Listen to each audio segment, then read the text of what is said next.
మేడ్చల్ జిల్లా Ghatkesar current office లో ACB rights ఓ వ్యక్తి నుండి 15,000 లంచం తీసుకుంటుండగా రెడీ హ్యాండెడ్ గా పట్టుకున్న ఏసీబీ అధికారులు. Current AE Balaram Naik, linemen Hemanth Naik ఇద్దరు 15,000 లంచం తీసుకుంటుండగా పట్టుకున్నారు.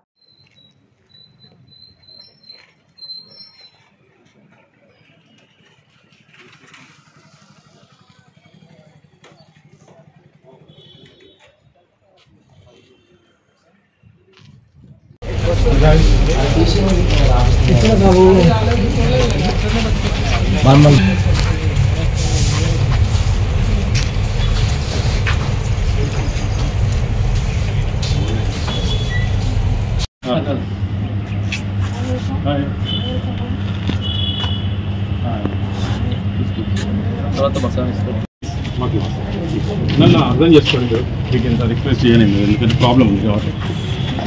మాకే తెలియదు ఇంకా కంప్లీట్ ఏంది అన్నప్పుడు ఇప్పుడే మీరు అడుగుతారు.